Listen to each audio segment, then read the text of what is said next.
What's up, my dear boys and girls? It's your Ranger Boy here and welcome to a ranking video. In my opinion, no matter what aspect of life, the very first impression is always the most important one, because for many people that is a deciding factor of whether or not they will stay loyal to a certain individual, or in this case to a certain generation. So therefore, let's rank every episode 1, episodio 1, episode 1 of each and every generation from worst to best. I will rank the episodes by the following criteria: the actual content of the episode, my first impression when I first saw it, and the impact and legacy that the first episode left on both the franchise and the community. So, if you want to know more, then grab some popcorn, grab some cookies, and let's do this! So, where do we start off? How about this?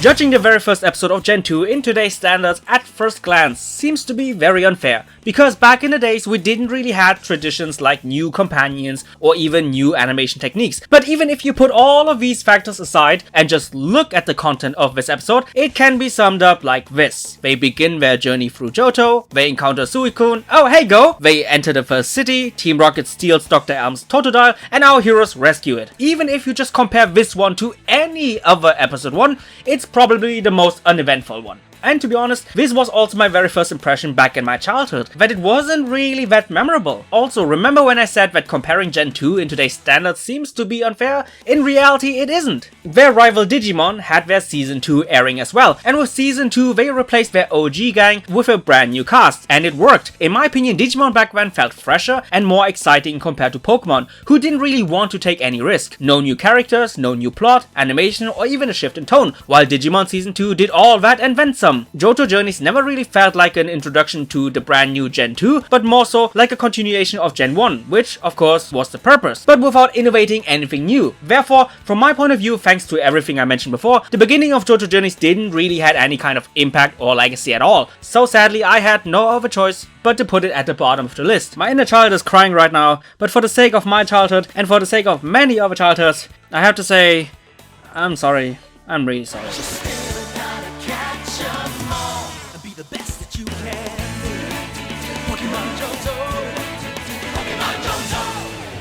So we established that episode 1 of Gen 2 didn't leave any kind of major impact on the fandom or the franchise. But what if the very first episode of a brand new generation had an impact and legacy so controversial that you can basically feel the aftermath till this very day? Well, let's talk about...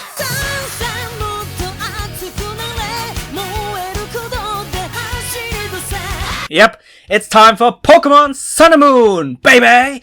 Where do we even start? Let's talk about the good things first. To be frank, the actual content of Gen 7's introduction is quite decent. As soon as you start up the episode, you can immediately feel the vibe of Alola and their inhabitants straight away. And Ash with his goofball personality fits right into that mix. They make some attempts of comedy, we get introduced to the main cast, and also this region's school system. We even get some decent action between Team Skull and Ash and Kiawe, with the latter one introducing the brand new Z moves into the anime franchise. And at the end of the day, Ash even receives his own Z ring from Tapu Koko, establishing Ash as his chosen one. So as you can tell, episode 1 of Sun and Moon was not that bad. But now we have to discuss the main reasons of why I had to put it at the near bottom of the list. First, the initial first impression that this episode had on not only myself but also many other fans, well, let's say it was received very poorly. The obvious reason was because of the drastic change in art style, especially in regards of Ash. Furthermore, many people really did not like the drastic change in direction from the traditional format of past gens to a gen which was more focused on both comedy and slice of life. But the most important thing, and in my opinion something that the people in charge of the anime totally screwed up, is that the transition between the more serious XYZ and the more lighthearted Sun and Moon was not only too drastic but also way too sudden. The fans had no time to get used to all these changes all at once, and the staff, I guess, assumed that the fans will blindly accept everything without any kind of backlash whatsoever. And that of course leads to the question, what was the result of all these sudden changes? What kind of impact and legacy did Sun and Moon episode 1 leave on the community and the franchise as a whole? And to be brutally honest, it's an impact that we can feel till this very day. I'm talking about fans, both long time and casual, leaving in droves after watching episode 1 because they hated it so much and in some cases never came back. The fandom that stayed loyal was divided divided thanks to the whole XY vs Sun and Moon debate that also continues till this day, the whole animation and art style debate, and so much more. I could go on and on, but fact is, even though Sun and Moon episode 1 wasn't bad and Sun and Moon as a whole got better later on, the first encounter with Gen 7 from an impact point of view was such a disaster that I had no other choice but to put it at near bottom. The only reason why this one is above Johto Journeys is solely because this episode's content was much better compared to Gen 2, and at least they tried to innovate, but sometimes innovating too much all at once is as bad as doing nothing at all.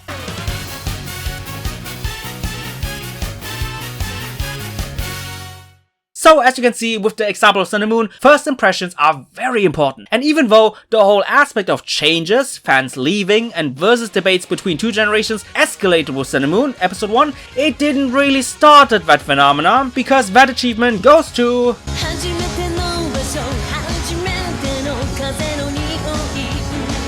Pokemon Black and White. And with that, let me start off by sharing my personal experience with Gen 5. First of all, the Black and White games are my favorite games of all time. So even before watching the anime, I went into it with a more positive mindset. Also, unlike many other hardcore Pokemon fans, I didn't watch Black and White during its live airing, but I rewatched it during the XY days. And while watching Black and White episode 1, there was one question continuously creeping in my mind, and that was, why is Black and White so hated and despised by the fans? Because if I only would judge Black and White by the first episode alone, I think it's amazing. Ash's and Pikachu's first epic encounter with Zekrom alone was enough for me to keep on watching Black and White. Team Rocket got introduced in a more serious and more competent manner compared to past seasons, where they even hinted a potential clash between Team Rocket and Team Plasma, and Giovanni really seemed to have confidence in our beloved trio. And even though I do understand people's issue with Pikachu being defeated by Trip and his newly obtained Snivy, I didn't mind that either, since in context with the story, it made somewhat sense, with Pikachu getting majorly weakened by Zekrom's electricity overload. And I also loved how the episode not only started with Zekrom, but also ended with it, with Iris observing the events from afar while Pikachu is in grave danger, giving the very first episode a more mysterious and dramatic feeling to it. I might sound crazy right here, but it's one of the best first episodes I have ever seen. But with all the praise I have given the first episode of Black and White, we sadly have to talk about the impact and legacy that the start of the Gen 5 anime brought to the table. The Diamond and Pearl vs Black and White debate, the whole art style of Ash controversy that started here and continued in Sun and Moon, fans also leaving the anime as a result of that. The fact that at the beginning of the episode the narrator proclaimed Ash as being 10 years old, which made some people very angry because many fans were under the assumption that he matured a lot during the days of Diamond and Pearl. The fact that there were only Gen 5 Pokemon in the anime made Black and White initially feel like a reboot of the franchise, which also pissed off a lot of people. And last but not least, the whole Ash and Pikachu reboot meme, with them being defeated by a level 5 Snivy, which many fans and more than often casual fans used to ridicule both Ash and Black and White as a whole. And I personally understand the criticism, but neither can I relate nor can I support it. I will stand by my point that Black and White episode 1 is one of my all-time favorite episode 1s, but sadly I can't put it any higher thanks to the legacy that it left on so many fans, even though I'm not one of them.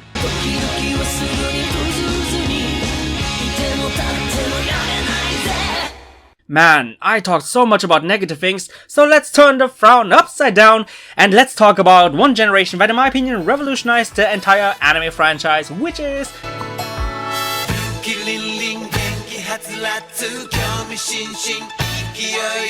finally, we arrive at Advanced Generation, which not only includes a brand new gen with brand new Pokemon, but it also includes one of my all-time favorite characters with May. Gotta get out my first watching experience, and even as a kid I had a blast watching Advanced Generation. Admittedly, one factor that influenced my overall enjoyment a lot was that May was my very first anime crush. And I know, saying that as an adult right now is pretty ridiculous, but as a kid I really liked May a lot. Also, another aspect was that this episode was also my very first experience with shipping Ash with a female companion. Which, if I'm honest, it's kinda weird for a young kid to even think in such a romantic way. But biased childhood memories aside, let's talk about the actual episode's content. On the one hand, we had the story of Ash's Pikachu suffering from not being able to release his electric power properly due to their last encounter with Team Rocket, and at one point that illness is so unbearable that our little friend even runs amok. Thankfully, that problem caused by Team Rocket was also ironically solved by Team Rocket. Meanwhile, we get introduced to May, who is revealed as this new main protagonist protagonist alongside Ash. But despite being on her way to become a trainer, she actually dislikes Pokemon and only wants to become a trainer because she loves traveling. In hindsight, May disliking Pokemon is such a crazy concept, especially if you keep in mind that she's the one who replaced Brock and Misty, who had goals which were deeply connected with their love for Pokemon. And throughout the entirety of the episode, you can tell that she's not really fond with them at all. For example, when she failed to call out Mudkip's attack, or when she judged both Treecko and Mudkip based on first impressions alone, and only chose Torchic because it was the least bad option. And of course, it ended with May asking Ash to travel alongside her, and them officially becoming a party. Last but not least, let's talk about the impact that Advanced Generation number 1 left as a whole on the franchise and the community. This might sound very harsh if I say this, but in my opinion, when this episode aired at first, at least in my country in Germany, it didn't really have any kind of impact at all, which can be contributed to several factors. First, the Pokemon craze of the 90s was over, so therefore many casual people didn't really care about the anime anymore. Secondly, witnessing 274 episodes with the OG gang caused a major feeling of either fatigue towards the franchise or not giving the new anime a chance, because for many people they grew up with Brock and Misty and only they mattered. Furthermore, I also have to once again point out their competition. Digimon. While for Pokemon this was the very first time of replacing the cast, Digimon was right in the middle of season 4, which means, especially in comparison to their rival, the Pokemon anime seemed like a chaser, being behind the times, and as a result of that, the introduction of the new main character was further devalued. But the more time has passed, the more I saw people gaining more and more respect for what Advanced Generation has done for the franchise, since it not only started the whole tradition of traveling with new companions, but this right here also kickstarted long-term storytelling into the anime, starting with May, which is something that continues on with every other female protagonist. So as you can see, the first episode of Gen 3 in some ways perfectly describes Advanced Generation as a whole. It's a hidden gem of innovation, but back then sadly without the widespread recognition that it rightfully gets nowadays.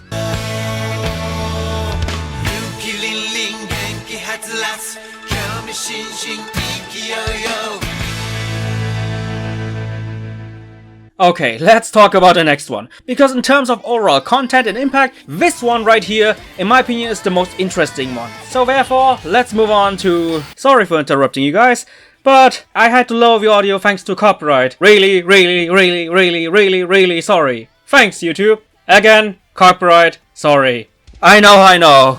And please, do me a favor and ignore everything that happens afterwards. I know for some people that's literally impossible, since not only is Journeys the current main series of the franchise, but till this day it's hella controversial, even to the point where fans would rather watch Sun and Moon or Black and White over this one. But hear me out, from the bottom of my heart I really do believe that the beginnings of Journeys, but in particular episode 1, was fantastic. To make it short, it's a simultaneous story between the backstory of Ash's Pikachu during his Wild Pichu days, while at the same time we witness the childhood of Go, aka the future MC of Journeys, alongside his close friend Koharu. When Pikachu was a baby Pokemon, he grew up alongside a Kangaskhan, but after one fateful event, our little buddy realized that he might be a burden for his newfound family, so therefore he had to leave them, and as a result of maturing to such an extent, Pichu evolves into the one and only Pikachu. In the meantime, we get introduced to a young Go, and right from the get-go, the anime establishes a lot about him, from his character, his mannerisms, his relationship to his friend Koharu, until his fateful encounter with Mew, and therefore his long life dream of catching it. And one of the most interesting things in this episode was that Ash was barely even in this episode at all, and almost all of the focus was on Go. I know, especially nowadays, that sentence right there in some ways is both funny and sad, but once again, ignore everything afterwards. The question now is of course, what kind of impact did Pokemon Journeys episode 1 had? And after further analyzing everything, I do believe that Pokemon Journeys number 1 had no impact, just like Advanced Generation, but they had no impact on purpose. Unlike the likes of Johto Journeys and Advanced Generation, I think they intentionally held back on that due to several reasons. First, this episode happened right after Ash achieved his biggest achievement of his life, aka the Alola League title, and trying to be bombastic right after that is practically impossible. Secondly, speaking of Gen 7, as glorious as it ended,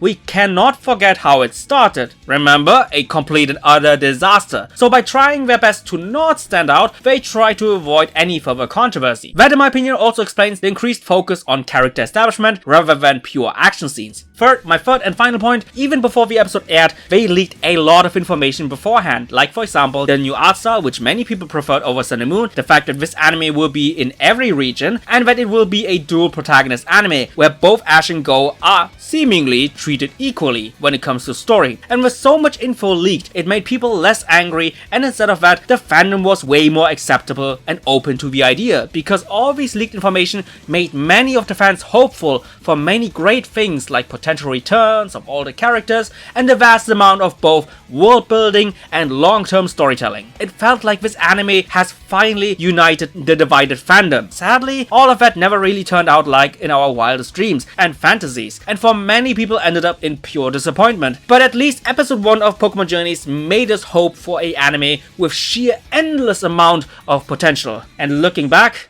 it's so depressing. Again, copyright, copyright, copyright. Copyright, copyright, copyright. Copyright, copyright, copyright, copyright, copyright, copyright, copyright. So as you can tell, Pokemon Journeys had a lot of potential and a lot of potential wasted, especially when it comes to both equal amount of storytelling and the dual protagonist format. But saying that it started those tropes would be downright wrong, because the GOAT, the greatest of all time when it comes to that concept, belongs to the one and only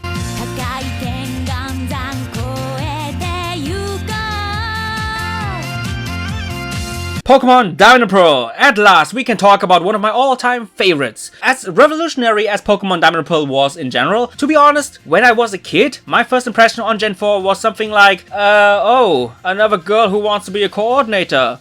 Okay. So at first glance, I wasn't really that excited about the debut of Dawn, but that immediately changed after the next scene. And the reason why I like both episode 1 of Pokemon Journeys and Diamond and Pearl is that they fully dedicate the entire episode to just this new character alone, while basically sidelining Ash. They showcase her as this daughter of a world famous coordinator, and that unlike May, she knows exactly what she wants from day one and really oozes out confidence. She then is on her way to get her very first Pokemon, but then an incident happened and she has to chase down the escaping Pokemon. While doing so, she works together with Piplup, and at first they struggle a lot to get along, but after danger emerges, they both protect each other, and at the end of the day, they get along. And thanks to their adventure together, Dawn naturally chooses Piplup as her partner. But before the episode ends, Ash finally makes an appearance in the last few minutes, has a battle against Team Rocket, and the episode ends very open-ended for both protagonists. Needless to say, the main legacy of Diamond and Pearl number 1 is that it not only introduced the concept of dual protagonist into the anime franchise alongside another great start of a major character arc, but it also dedicated its entire first episode to the new girl, while barely showing Ash at all. But both Advanced Generation and Journeys had very similar approaches to that, so therefore the main question in regards of this first adventure into the Sinnoh region is, why is episode 1 of Diamond and Pearl so much more memorable compared to Advanced Generation and even in some parts Journeys, even though both share a lot of similarities? In my opinion, one of the key factors is the previous seasons. Like I mentioned before, Gen 3 really struggled with overcoming the 200 plus episodes established Gen 1 gang, while Journeys didn't even try to compete against the Alola League title, and thanks to those aftermaths, both starting episodes didn't seem to stand out that much. I think that is how Diamond and Pearl was able to establish itself very early on, since many fans back then didn't really watch Advanced Generation, and therefore Diamond and Pearl felt like this brand new and exciting thing, even though it's technically not true. But what in my opinion makes this episode also stand out is that not only is the main focus of this episode, aka Dawn, super likable, but she's also really relatable. Don't get me wrong, I'm not saying that neither May nor Go are not likable slash relatable, but while both goals are good within the Pokemon universe, Dawn's goal can also be applied in real life, that she has a successful parent and wants to follow their parents' footsteps and make her proud. That is a real life element woven into an anime character's goal, and this quick and easy likability and relatability, plus the advantage of having no pressure from past seasons, in my opinion makes Diamond and Pearl episode 1 really stand out, and therefore overall had just way more impact on the franchise, and I'm glad it did, because it led to an all-time great which till this day many people remember very fondly.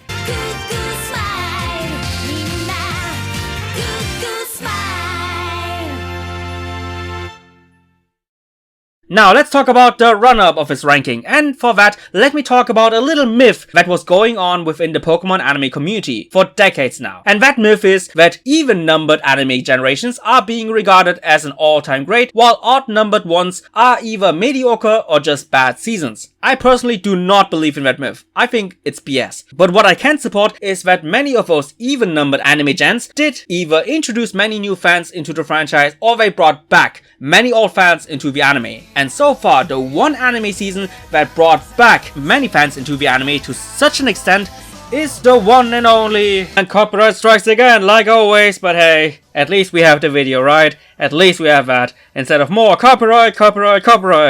Again, copyright.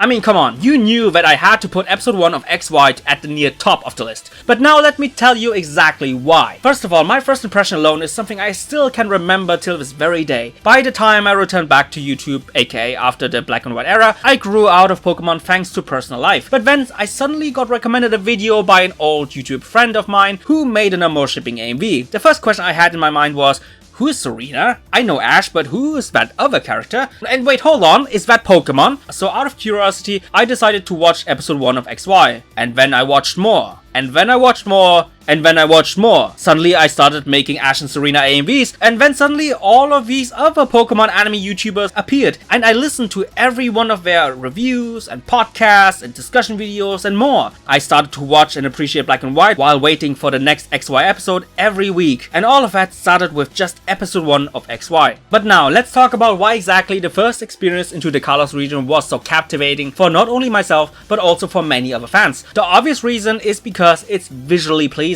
It's really easy on the eye, and unlike any other gen before, not only feels like an actual anime of today's standards, but it just had this overall more serious and mature vibe to it, which in my opinion had an appeal to many fans, no matter if old or new. But visuals more than often don't mean anything if you don't have characters and story to back it up, and in my opinion with episode 1 they did so, by doing a lot of teasing. In this episode we had the introduction of Serena and the anime teasing her upcoming Poké Racer training. We had Ash being teased to challenge the next gym straight away without it actually happening, and even when he seemingly had the chance to challenge another gym, that was also ultimately denied. The teasing of Mega Evolution with the brief appearance of Mega Blaziken, then we got the teasers of the newly introduced characters Clement and Barney being somehow connected to the weird acting Lumiose gym. Soon after that, we had Ash's first battle with Clement, teasing their inevitable rematch later on. And of course, we had the tease of Froakie observing Ash from afar and having great interest in him. All of this teasing combined with the stunning visuals while establishing all these likable characters and witnessing them interacting with each other. And it's no surprise why many people got hooked into watching and looking forward towards the next XY episode. So there's no question that XY, with its very first impression alone, left a major impact on both the fandom and the franchise. But I really have to point out how severe that impact actually was. It brought back many fans into the franchise after years of disinterest or franchise fatigue. For the first time ever, we had proper animation in the Pokemon anime, while in the past we only had proper animation during certain moments, and most battle animations still had the stock 90s background. But with XY and its 3D camera, we actually had animation involving the environment. Also, even though XY did not really make long character build-ups the norm, because that credit goes to Gen 3 and Gen 4, in this one episode they oddly enough started several major storylines at once that later on would be important for the overall identity and popularity of the Gen 6 anime, like for example the story of Serena and Ash Greninja. Furthermore, XY episode 1 got so many people so invested into the franchise that some of those people started YouTube channels, including myself, only revolving around the anime, which we never really had back in the days. And those YouTube channels created even more fans, and once again some of those fans also became Pokemon anime YouTubers themselves, also creating content, which meant of course even more fans. And this chain reaction of creating more and more fans through YouTube and social media, some say that Journeys and Sun and Moon also had part in that, which is true to a certain extent. But the granddaddy of them all, the one who started that revolution, was Pokemon XY, and it did that with just one episode. Again, copyright.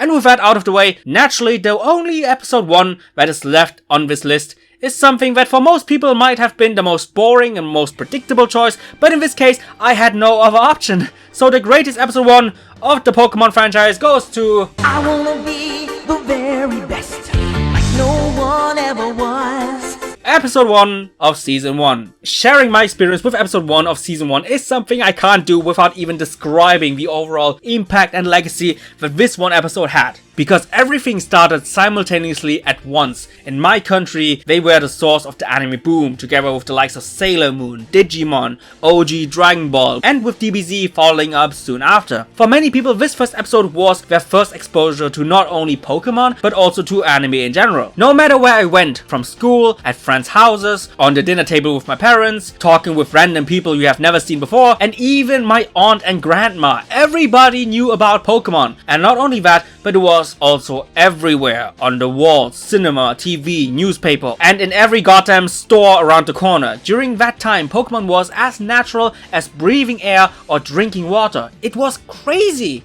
Of course, most credit goes to the games, but I really have to say that the anime, and especially episode 1, also played a major role in that, because even though Pokemon was everywhere, there were many people, including myself, whose family couldn't afford things like a Game Boy or a Pokemon game, but we still got in touch with other children and fans thanks to the anime. Even without money, you still could be part of this whole Pokemon craze, and for that alone, I couldn't be more grateful towards the Pokemon anime, but especially episode 1. But even if you put all of the hype aside, which you really can't, the episode in and of itself was the most perfect way to introduce anyone into the franchise, with Ash starting his journey to become a Pokemon master, immediately identifying him with us, and that kid grabbed our hand and took us along for a ride, and for some of us, he still does. And that first ride was amazing. His first encounter with his rival Gary, who was someone we wanted to immediately punch his arrogant face. His first ever Pokemon Pikachu and the problems the two of them had at the beginning. His very first throw of a Pokeball. Ash's very first encounter with Misty. His very first dangerous encounter with a wild Pokemon, which in the end led to one of the most emotional, most memorable, and most dramatic moments in the franchise. Him protecting his partner despite all the fighting,